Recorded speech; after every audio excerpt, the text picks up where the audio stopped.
Every night, Jacob Reed walked the same route home. 5 minutes. One straight road. Safe town. But on June 21, 2019, he never made it. Jacob Reed was 15. Smart. Kind. A star athlete with a bright future. That evening, he texted his mom at 7:45 p.m., "On my way." By 8 p.m., he was gone. No texts. No calls. No signs of struggle. Just silence. When Jacob didn't come home, his mother panicked. She called his phone. Straight to voicemail. By 9:30 p.m., she was driving through town, checking every street, park, and alley. By midnight, the entire neighborhood was out searching. Cops found nothing. No signs of a struggle. No eyewitnesses. Then, day 3. A construction worker spotted something in a drainage ditch. Jacob's backpack. Torn strap. Dumped. Inside? A crumpled $20 bill. Jacob never carried cash. His wallet? Gone. His phone? Still missing. But when detectives traced the last ping from his phone, it was 13 miles away. That's not on his way home. So how did it get there? Surveillance footage showed a black pickup truck near Jacobs Street. At 7:52 p.m. Just minutes after Jacob left practice. License plate? Registered to Ray Holloway. Local handyman. Criminal record. Assault. Burglary. Police bring him in. "Detective, where were you that night?" Holloway smirks.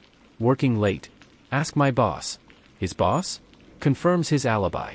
Dead end. But then, a chilling twist. Investigators check Jacob's phone records. They find a strange text exchange from the night before. Angry. Desperate. Jacob was arguing with someone. Someone he trusted. Someone he was afraid of. The number? Belongs to his basketball coach. Ryan Keller. Keller was respected. Married. 2 kids. When cops searched his house, they found something disturbing. Jacob's missing sneakers, stuffed in a storage bin in his garage. Detectives bring Keller in. He claims innocence. But why did he have Jacob's shoes? And then, detectives find something worse. Keller had a private burner phone. On it? A deleted message. Recovered by forensics. From Keller to Jacob. Sent the night before he vanished. It read, "Meet me at the gym. We need to talk. Don't tell anyone." Then, investigators find bloodstains in Keller's trunk. A small amount. But a match for Jacob. Keller breaks. Starts talking. But what he says takes the case in a whole new direction. Because Keller wasn't the one who took Jacob. But he knew who did. And he was too scared to say a word. Detectives retraced Jacob's steps from that night. CCTV showed him turning a corner. But not towards home. Instead, he walked the opposite direction. To a gas station. Where he was seen getting into a dark SUV. Not a black pickup. A completely different vehicle. A vehicle registered to someone else. Someone closer to Jacob than anyone realized. And when police finally ran the plates, it led them straight to his own family. The vehicle belonged to Travis Reed. Jacob's uncle. Ex-military. Respected. The fun uncle everyone trusted. But here's the problem. Travis claimed he was out of town that night. Hours away. Yet, his car was right there, caught on camera. So who was driving it? And why did Travis lie? Then, a bombshell. Dispatch pulled a 911 call from the night Jacob disappeared. It came in at 8:04 p.m. Just minutes after Jacob got into the SUV. A woman. Panicked. Whispering. "Caller, there's a boy. I think he's in trouble. A black SUV just sped past my house. Something isn't right. Dispatcher, can you see a license plate?" Caller, "No. But, oh my God. The passenger. He looks like he's struggling." Someone saw Jacob. But nobody followed up. Until now. Investigators seize Travis's SUV. They comb through it with luminol. And what lights up? Blood. On the back seat. Small stains. Wiped. Scrubbed. Almost invisible. But DNA confirms it. Jacob was in that car. Alive. And bleeding. Here's where it gets weird. When police confront Travis, he doesn't break. But his body language changes. His hands shake. His jaw clenches. "Detective, you weren't out of town, were you?" Travis, I was. I let someone borrow my car." "Detective, who?" Travis, "I can't say." If he was innocent, why protect someone? And then, a shocking revelation. Jacob wasn't just a straight-A student and basketball star. He had a side no one knew about. Detectives dig into his Snapchat messages. And they find something terrifying. Secret chats. A burner account. Conversations with someone much older. A code name, Blue J12. The messages? Disturbing. Blue J12, I told you to keep quiet. Jacob, I didn't say anything, I swear.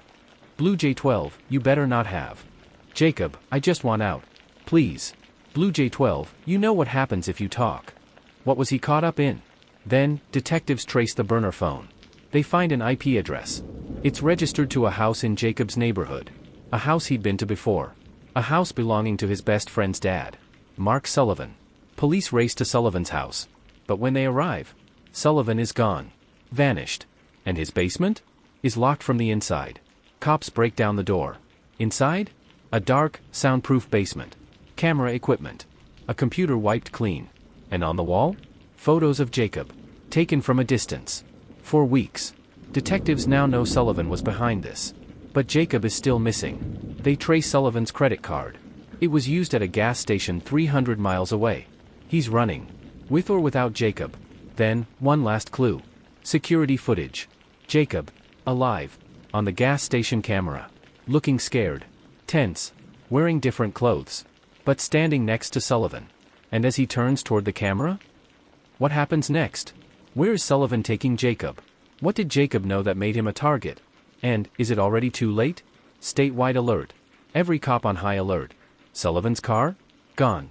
But police track his credit card. A dingy roadside motel. Room 214.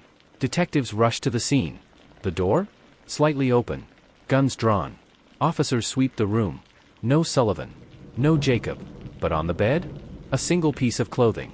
Jacob's hoodie. Folded. Perfectly clean. And on the mirror? A message. Written in red lipstick. Too slow. Police dig through surveillance. A motel employee remembers something. A rental car. Black Chevy Malibu. Pulled out just minutes before cops arrived. License plate? Tracked. The car was rented under a fake name. But the address used? Belongs to a woman. Sullivan's ex-wife. Detectives rush to Sullivan's ex-wife's house. A single mother. 2 kids. She opens the door, shaking. Detective, where is he? Ex-wife, he showed up last night. Said he needed money. Detective, did he have the boy with him? Ex-wife, whispers, yes. She glances at her youngest son. Detective, did Jacob say anything? Ex-wife, nods, tearful, yes. He whispered to my son. Tell them I don't have much time. A chill runs through the room. Jacob knows something. Something so dangerous that Sullivan won't let him go. Sullivan's cell phone pings. A rural highway. Heading west. Police scramble resources. Then, the call comes in. An elderly man. A farm owner. You looking for a black Malibu? Yes, sir. Have you seen it? Sure did. Parked near my property. But it ain't there no more. Cops mobilize. Drones. Dogs. Helicopters. They close in on the farmland. And then, they hear it. A muffled scream. Police zero in on an old wooden shed. Guns drawn. Breath held. Heart pounding. A padlock. Broken. They kick the door open. And inside? Jacob. Bound. Gagged. Eyes swollen from crying. But alive. As officers cut Jacob free, he gasps for air. You're safe now. But Jacob, he's shaking his head. No. No. No. You don't understand. Jacob, it's okay. It's not just him. Police freeze. It's bigger. They're still out there. Wait. What? This wasn't just a kidnapping. Detective, who? Jacob? Who? Jacob whispers, terrified, they'll kill me if I say. What happens next? Who else is involved? What does Jacob know? Is Sullivan really the mastermind, or just a pawn in something bigger? Jacob is rushed to safety. His hands? Still shaking. Detectives push for answers. Jacob, tell us.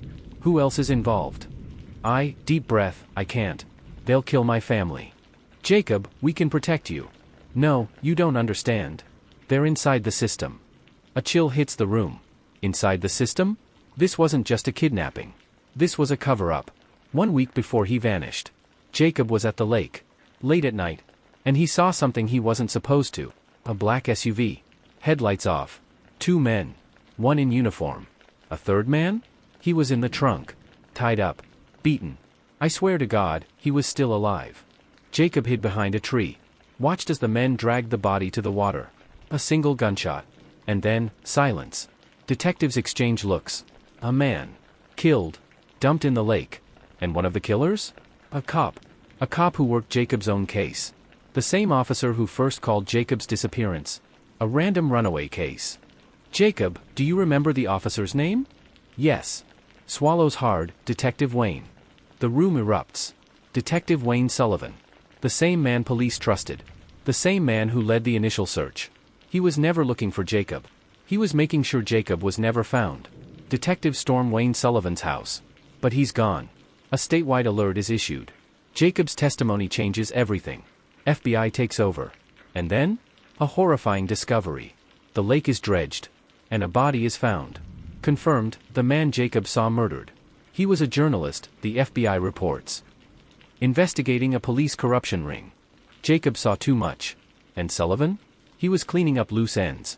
3 days later. Breaking news. Sullivan's car? Spotted near the Mexico border. Police corner him at an abandoned gas station. Armed. Desperate. Trapped. Wayne dropped the weapon. But his eyes? Cold. Calculating. You have no idea how deep this goes. Last chance. Drop it. And then. A single gunshot. Sullivan drops to the ground. His own weapon. His own end. Jacob is safe. But he'll never be the same. His small-town life? Gone. FBI arrests more corrupt officers. A deep cover-up is exposed. But Jacob? He still wakes up at night. The memory of the gunshot. The cold water of the lake. The eyes of a man who knew too much. They tried to erase the truth. But the truth never stays buried. Jacob's case changed everything. Corrupt cops? Arrested. A small town? Shattered. And Jacob Reed? The boy who was supposed to disappear? I survived. But the nightmares never left. The truth was buried in darkness. But Jacob? He brought it into the light.